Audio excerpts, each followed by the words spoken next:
I hope everyone had a nice break, and welcome back to the end of the world. So as you know, World War III has started. The United States and Israel have started to attack Iran. And we are now in the fourth day of this war. And we can expect this war to last for many weeks, possibly also for many years. But I promise you that after this war is done, the world will never be the same again. So what we will do these next few weeks is use game theory and understand and analyze the geopolitical situation. And so I'm going to teach you the ideas, the theories, the techniques to understand the world around you and make predictions. And we can know if our analysis is correct because all this is happening in real time, and so we can test it against reality. All right, so let's go over some basic facts about what's happened so far.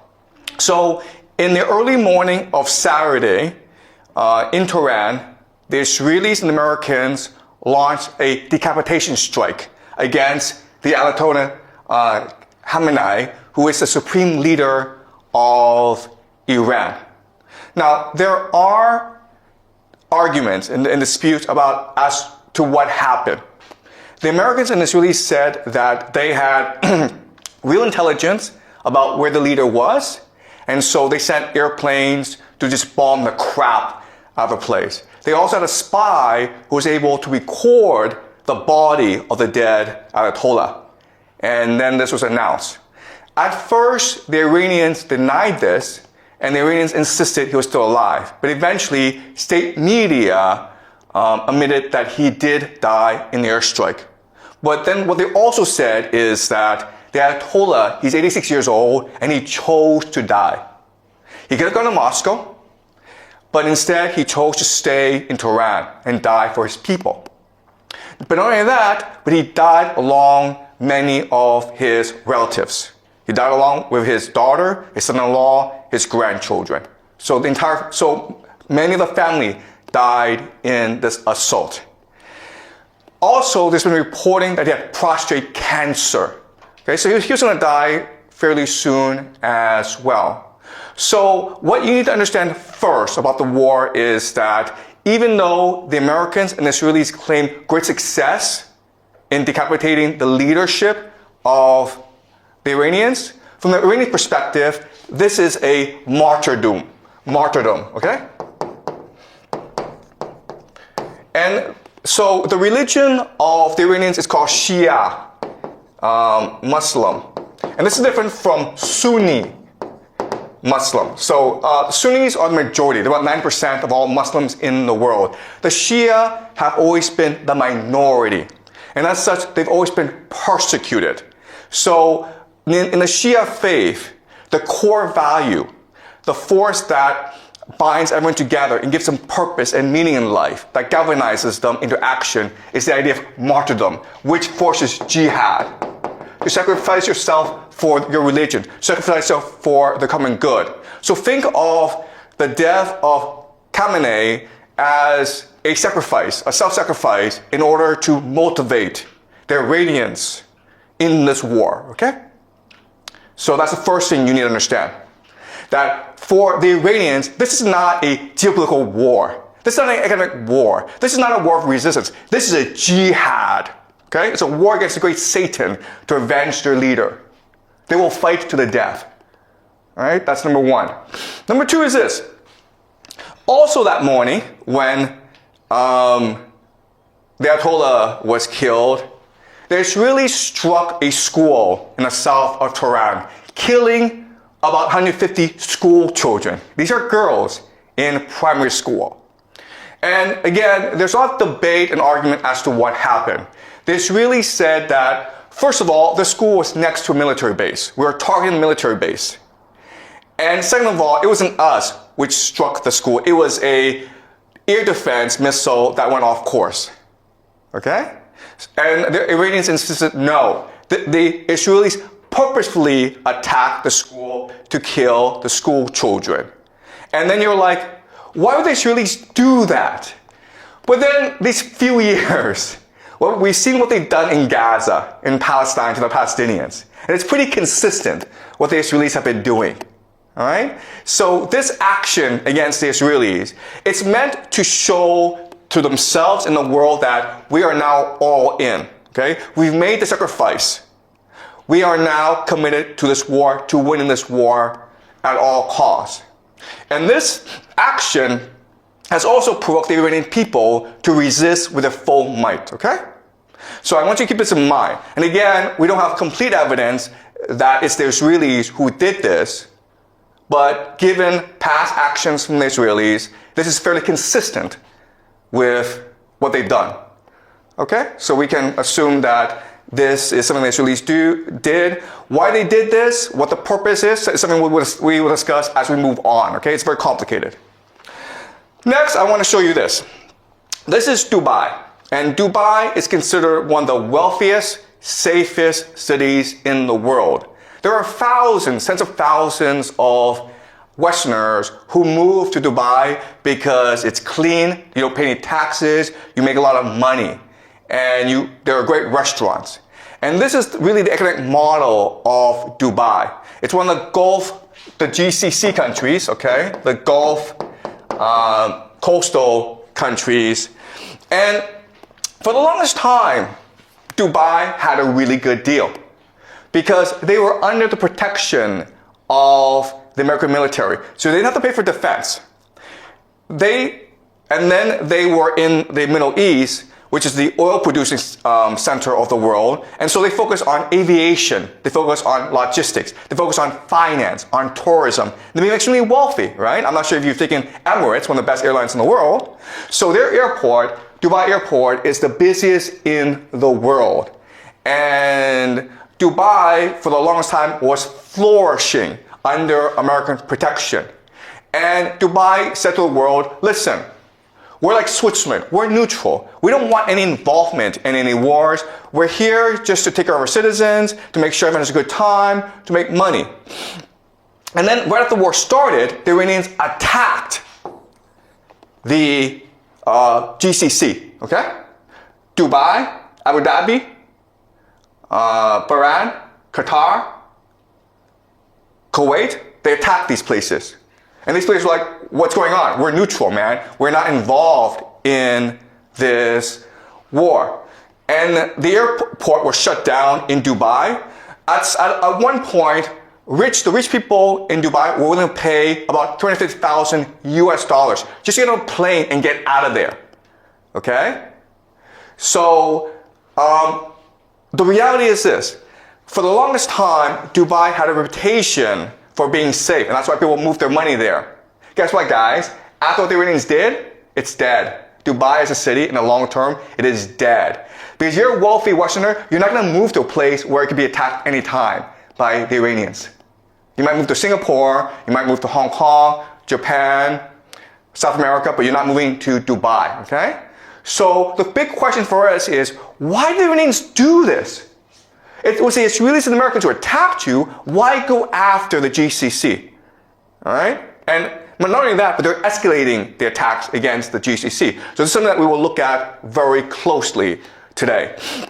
Well, the short answer is because these places, even though they pretend to be neutral, they house the American military. They allow the Israelis and the Americans to use their airspace to attack Iran from. All right? So this is Bahrain. Now, Bahrain is interesting, okay? Because I want you guys to remember this. But Bahrain will probably be one of the major centers of this conflict. Because, first of all, this is the American Fifth Fleet. All right? This is their naval base in the Middle East. And as you can see, the Iranians are attacking it with missiles. And it's being blown up. Bahrain is interesting because it has about 50% or even more, okay, Shia, which is the religion of the Iranians. But the people in charge are the Sunnis. And so what makes this strike really important from our perspective is, first of all, not only are the Iranians attacking US military assets, not only are they destroying the economies of the GCC, but they're also trying to ignite a religious war, right? Because you're Shia, you're loyal to the Ayatollah. And if he's dead, then you must, as a religious obligation, now commit jihad against your enemies. And it's no different in other religions where, listen, if you want to kill the Pope, the Catholics would be really angry at you and they would want to kill you, right? So now you have the Shia who will probably eventually arise, creating a revolution in Bahrain, okay? So I think Bahrain will be the first to fall. Dubai will probably go bankrupt, okay? But in the long term, we can expect the entire GCC area, including Saudi Arabia, to eventually collapse, okay? And so this is something we'll use game theory to understand. All right, let's continue. So we will know how this war develops just based on geography, okay? So this is a map. And this map, even if you don't really know the war, even if you don't know the participants, even if you don't know the weaponry, this map will tell you exactly how this war will progress. All right, so some certain things to keep in mind about this map. This is what we call this area, okay? Really small, it's 33 kilometers wide, okay? People can swim across it. It's really, really narrow, okay? This small area, guys, it's called the Strait of Hormuz. All right?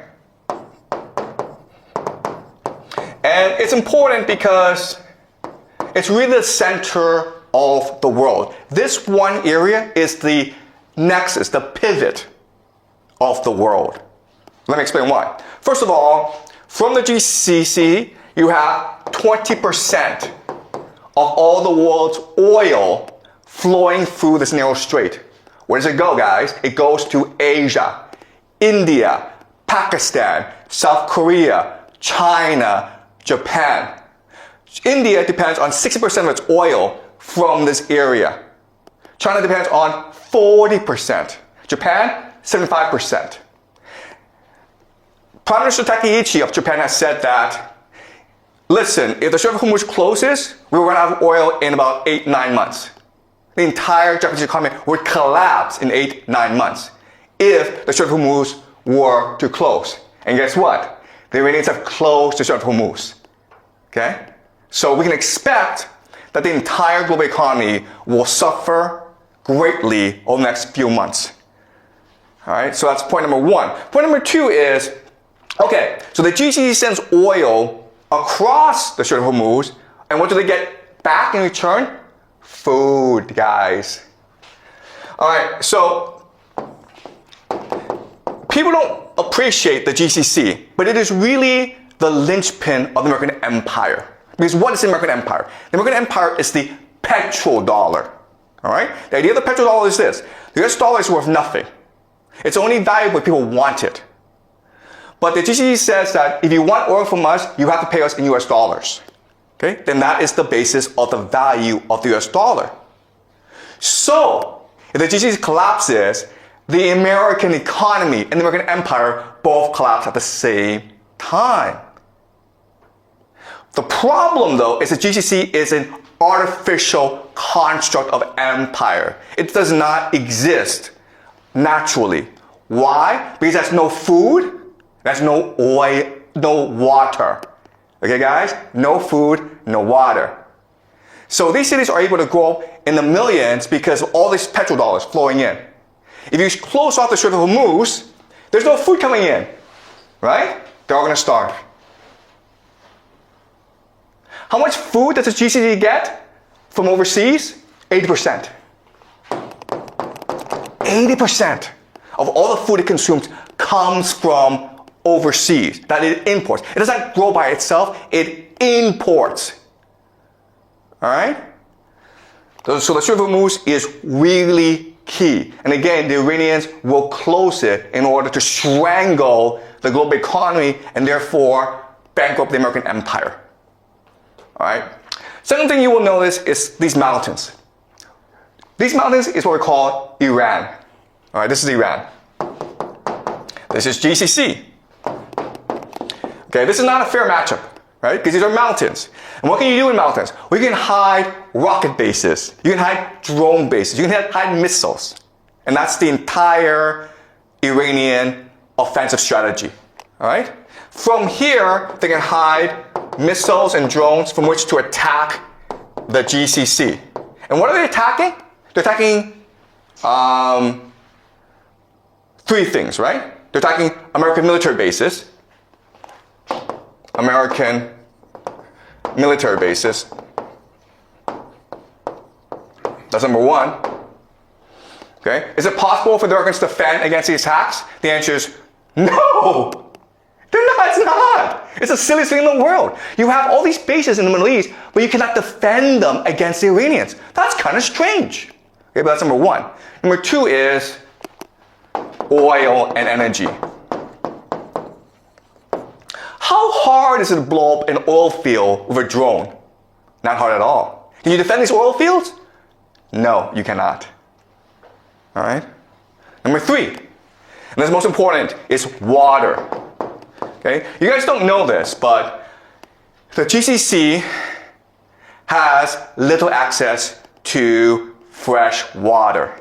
So the only way that it can produce water is what we call desalination plants, okay? These factories that take salt water and then through an electrochemical process turn it into fresh water for the population to use. 60% of the water supply in the GCC comes from desalination plants, okay? 60%. Is it hard to blow up a desalination plant using a drone? The answer is, it's very easy. You understand? Okay? So you have this absurd situation where Iran is a mountain fortress where it can hide its offensive capacity, and the GCC, it's just this desert, this flat desert, and it is exposed to attack, and there's nothing it can do about it. Okay? So at any point in this war, the Iranians can choose to just destroy the entire GCC, and there's nothing that anyone can do about it. Okay? But Iran also has a weakness, okay? And this is fundamental. So Iran also has a water problem, okay? So for the longest time, they suffered a drought issue. Okay, just climate change. And so what the plan of the Israelis and Americans is destroy the water supply of the Iranians. Because the fortress, it is a mountain fortress, but it can also be a mountain prison as well, where people are trapped inside with no access to water. Okay, so what we're going to see right now, we're already seeing attacks on civilian infrastructure, hospitals. In the future, you'll see attacks on water supply, on dams, on reservoirs, on power plants. The idea is to make Iran so inhabitable that the people will have to rebel against the people, or there'll be a refugee crisis in Iran. Okay?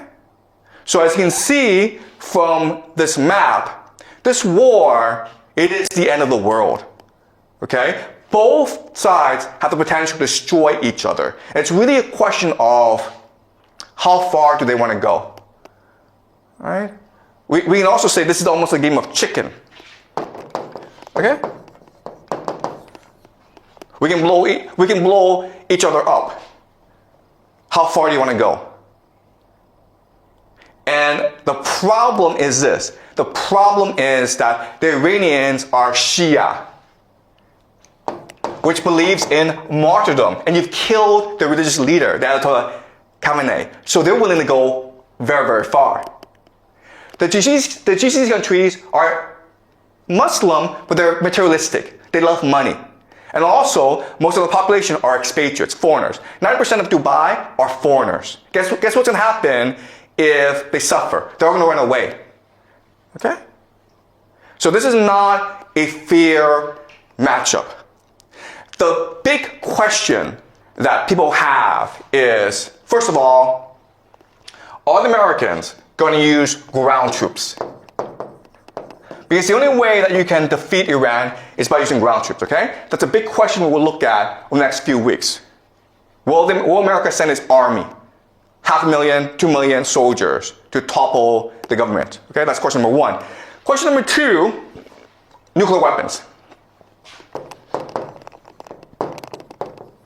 If you're losing a war, would you choose to use nuclear weapons? Okay, that's another big question that we have, okay?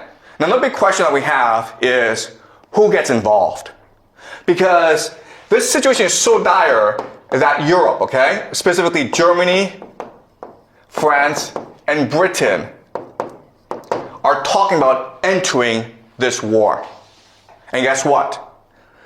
If that happens, it is possible that Russia and China will also enter this war on the side of the Iranians. This is World War III, okay?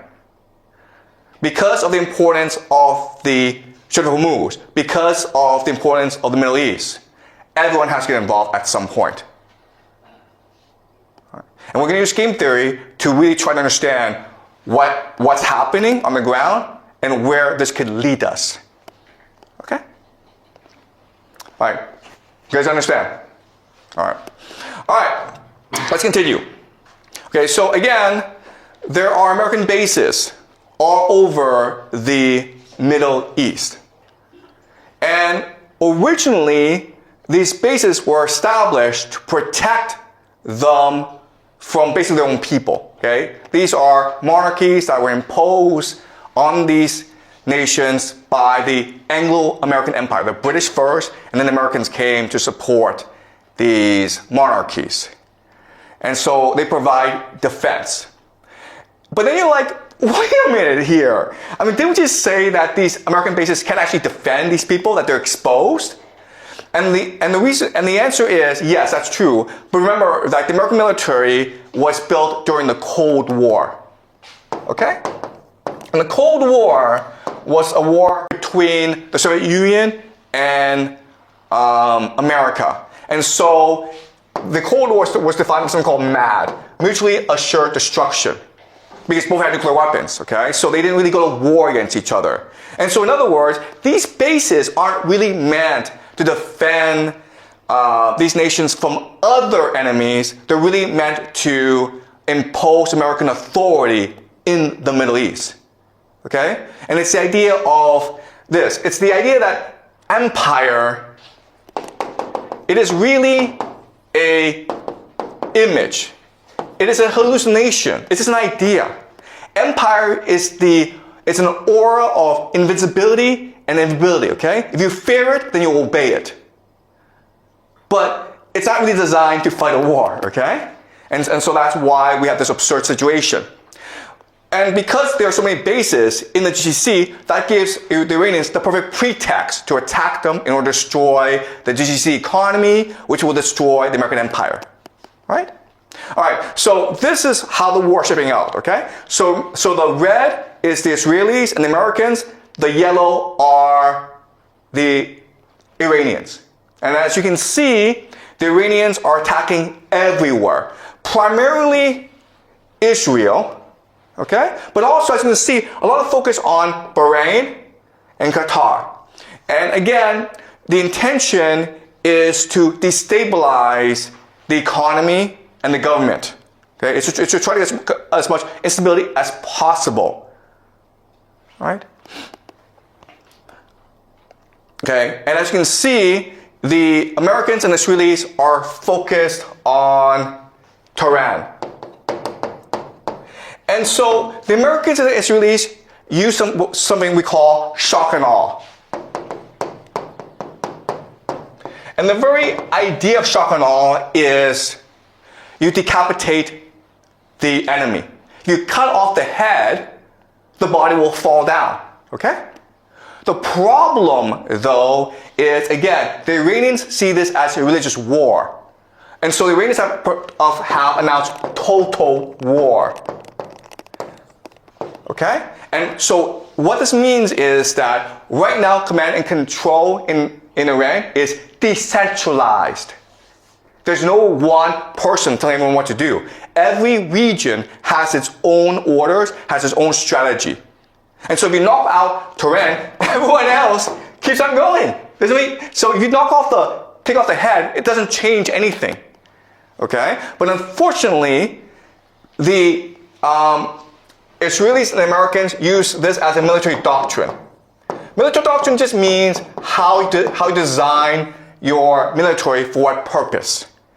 And so, even though the Americans seem like an invincible army, they are not equipped to fight a 21st century war against drones, against destabilization, against religious fanatics. Okay, they're just not. All right? But unfortunately, because of military doctrine, they're going to keep on attacking Tehran.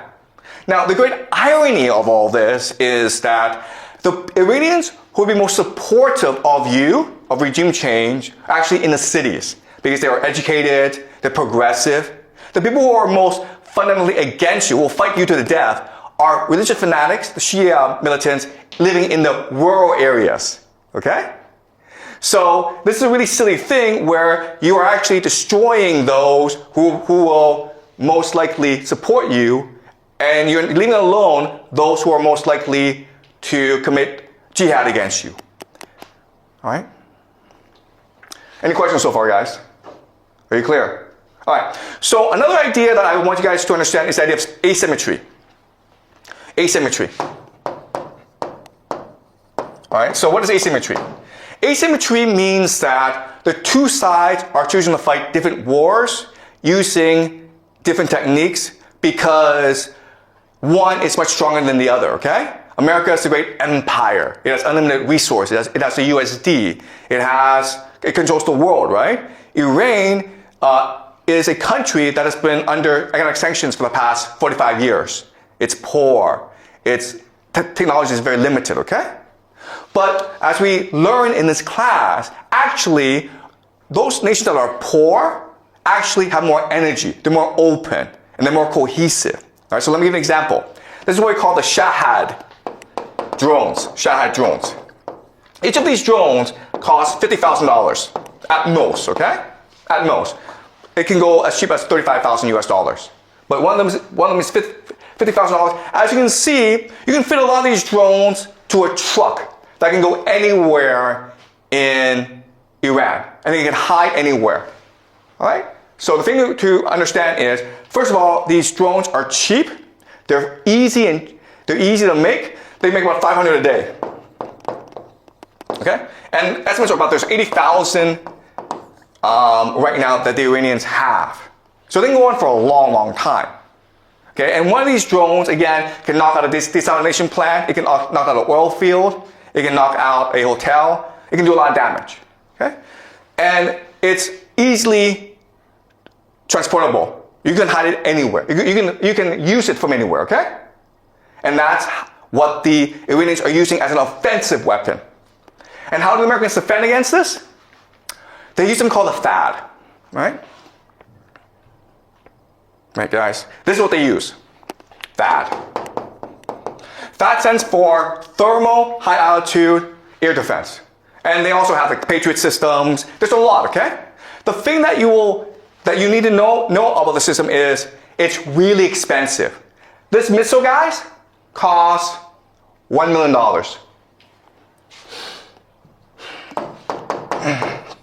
$1 million. So there's this $50,000 drone coming your way, and you throw a $1 million missile at it, okay? And often these missiles miss, so you have to throw 2 or 3 missiles at it, okay? So you're spending $2 to $3 million on each $50,000 that the Iranians spend. That's kind of silly. Second thing you'll notice is that this thing is really big and really slow. And therefore, you can't really move it around. Therefore, it's pretty easy for the Iranians to spot where this is and attack it. And then when these things blow up, that's a lot of money, guys. Okay? Then you're like, what? But this makes no sense. You know the Iranians have drones. They've had drones for like 10 years. You've also seen drones used in the Russia-Ukraine war to devastating effect. Why don't the Americans know this? Why did they prepare? Okay, and again, it has to do with military doctrine. Because military doctrine determines how you fight a war, it determines on your bureaucracy, and it determines how you spend your resources, okay? And unfortunately, the Americans are used to fighting something called the Cold War. right? In the Cold War, because you can actually fight the war, you can actually use kill each other because then people use nuclear weapons. The Cold War was about flexing. Flexing, okay? You see how big and powerful I am? Me! Okay? That's all it was. These weapon systems are designed to scare the crap out of you. They are designed to impress you. And as a result, they cost a lot of money, and they really don't do anything, all right? So that's the entire American military. It costs a lot, and it doesn't really do anything. And it's not resilient. It's not innovative. It's not open. All right? Also, the other thing I have to say this, okay, is if you look at the American military, it's corrupt. So this is really about corruption.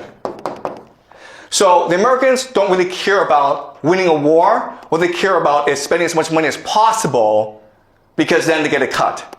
It doesn't make sense. All right? And that's why the Americans are in the situation as they are. All right, let's continue. All right. So something that people don't really talk about, but you need to understand, it's the water issue in the GCC, in the Middle East, in Iran. All right. So this is a map of the world, and if you are light blue, Brazil, Canada, you have nothing to worry about because you have a lot of water, a lot of fresh water, very little population. All right. So 100%. Just means 100% water stress just means that you drink as much water as the environment produces. Okay? So you want to be below 100% to be sustainable. Ideally, you want to be at 10%. Okay? If it goes above 100%, it means that you are drinking more water, using more water than the environment actually produces. Okay? So you're putting stress on the environment. So 20% is really bad, right? Because you're using twice as much water as the environment produces. Guess what, guys? Look at the Middle East, okay? Egypt. 6,420%. Saudi Arabia, 883%. All right? Bahrain, almost 4,000%. Dubai, 17,000%. All right? So water is a huge issue. Again, it doesn't matter if Iran kills American soldiers, destroys American military. It doesn't have to do that. All it has to do is destroy the desalination plants, and then the GCC is destroyed, okay? But it's also true that Iran has water issues. 72% is pretty bad. Okay? So even though the Iranians could destroy the GCC much faster than the Americans could destroy Iran, Iran is still in trouble, okay? So let me give you an example of this. This is like, so this is another map that shows you the issue of water scarcity, okay? And it's just basically the Middle East, okay? Their biggest issue in the future is water. Okay, and that's where the geopolitical tensions will arise in the future over water. India is also affected as well, okay? All right. All right. So, let's look at the map, guys. This is called Lake Urmia in northern Iran. It's the 6th largest saltwater lake in the world, or it used to be. Okay, this is what it was in 1984. This is the shallow, this is the deep, okay? You guys see that? It's really big, right? 20 years later, guys, this is what it looks like. There's no more water here. You can walk from here over to there, okay? There's some water over here, but it's shallow now. That's how serious the water issue is in Iran. And that's the weak point that the Americans and the Israelis will attack.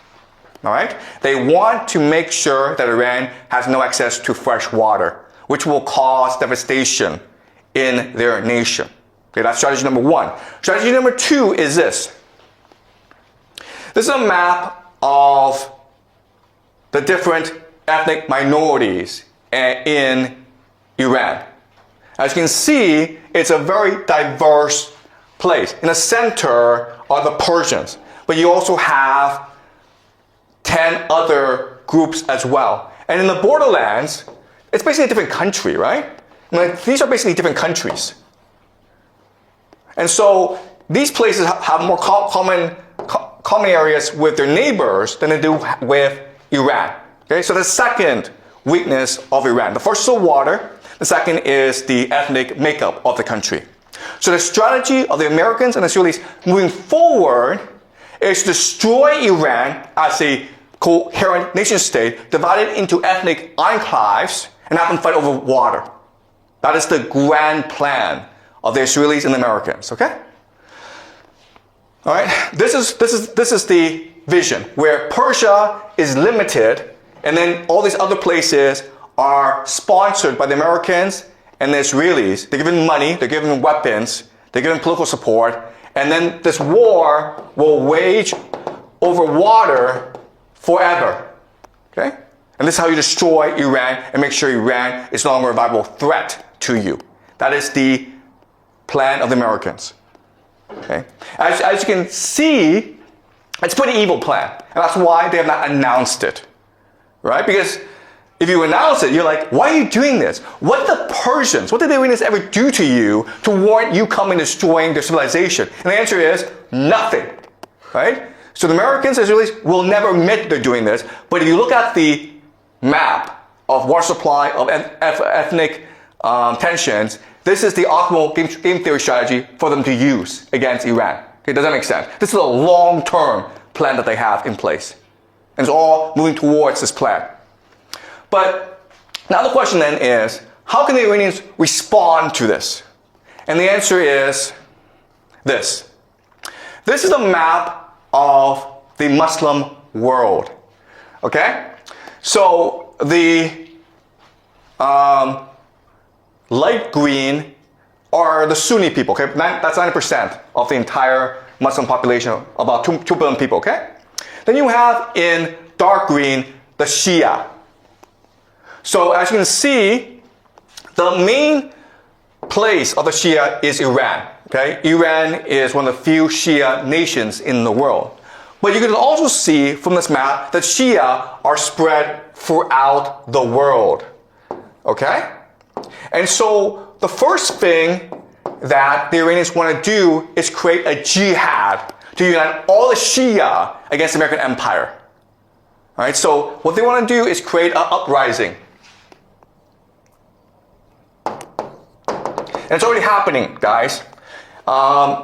The Shia in Pakistan stormed the American embassy in Pakistan, and the Americans killed a lot of people, okay? The Shia have attacked the American embassy in Iraq. The American embassy are being attacked in a lot of places, right? So the first strategy is to create an international global jihad of the Shia against the American empire. And it's already happening. It will continue for a long time because the Americans have killed the Khamenei. Okay? And that requires vengeance. The other thing, though, is that it can unify the Muslim world. Okay? If you look at this map, most of the Muslim world is actually run by dictatorships that are not popular at all, okay? And they're allowed to exist because of the American empire, right? You go to Saudi Arabia, Egypt, Algeria, these places, they're all run by clients of the American empire, right? So if you rally the people who hate their governments and you overthrow them, then that makes Iran the leader of the Islamic world. Not just the Shia world, but the Islamic world. And this creates something called Pax Islamica. That is the end goal, guys. Okay? If you do that, then you don't have to worry about the Americans and the Israelis anymore. Right? So the Israeli game plan, the American game plan, is to fracture Iran into ethnic enclaves, and they'll fight over water for the rest of their lives, and they'll all die. The Iranian game plan is to create a religious war, a crusade, that unifies the Shia people, that overthrows the American Empire and establishes something called the Pax Islamica. All right? All right. So, again, the key is the GCC. All right? So the game plan is this. You have to destroy the GCC. Why? Because the GCC is the linchpin of the American Empire. So what the GCC does is this. It sells oil, and then for US dollars. Where does it put US dollars? It puts US dollars into the American stock market. All right, so this is investments of the UAE, okay, Saudi Arabia, and Kuwait into the US financial markets. As you can see, from 2012 up to today, it's been exploding. All right? Because the US financial markets is one of the safest places where you can put your money. The intention is this. The intention is, hey, if I cut off oil, and these countries no longer have access to US dollars, they're forced to spend whatever resources they have on protecting themselves, okay? And then guess what happens? The stock market collapses. The stock market collapses. The stock market is the real growth engine of the US economy. The entire US economy collapses with it. All right? There are about maybe 7 companies in America that accounts for about a quarter of stock market growth, okay? These 7 companies, of course, are AI companies. NVIDIA, Microsoft, Google, Apple, okay? These are the companies, and then these companies are heavily invested in by the GCC nations. So if these nations are no longer able to invest in the stock market, these companies will collapse in value. And with that, that would lead to economic depression in America. Okay, does that make sense? All right, so that is the situation for today. Today was just an overview, guys, okay? I know we covered a lot. I know there's a lot to take in, but over the next few weeks, we will explore each issue in depth and really understand what's really going on, okay? All right, so any questions, guys? Any questions about what we've just learned? Okay. If other countries such as Italy, France, China, or Russia, they have also joined this war, like, what's the cause of they joined the war? Because of oil or those resources? Okay. That's a great question, okay? So I don't want to spend too much time on this question because we will explore this question as we move along, okay? So the question is, what brings the world into this conflict? And the easy answer is just oil access, energy access, okay? They need to protect their energy supplies. Because remember, it's a very complicated situation because Europe is now fighting Russia. So Europe is not buying any oil resources, energy resources from Russia. Therefore, it depends a lot on the GCC. So the GCC is not providing them energy, then Europe will go bankrupt. Okay, so Europe needs to enter this war on behalf of the Americans. Okay, and then you have Russia, which cannot allow Iran to fall because if Iran falls, then they'll come after Russia next. All right, China is actually neutral. China's okay with either scenario. But that's just the way that the Chinese system is set up. Okay? So we're going to explore this question as we move along. But it's a very complicated issue. All right? Okay? And each nation will have its own different strategic interests to consider. All right? And what we need to know, what we need to figure out is that this war in the Middle East is actually connected to the Ukraine war. And as we move along, I'll show you how these two things connect together. Okay? Any other questions, guys? Okay, great. So we'll continue this discussion on Thursday, okay?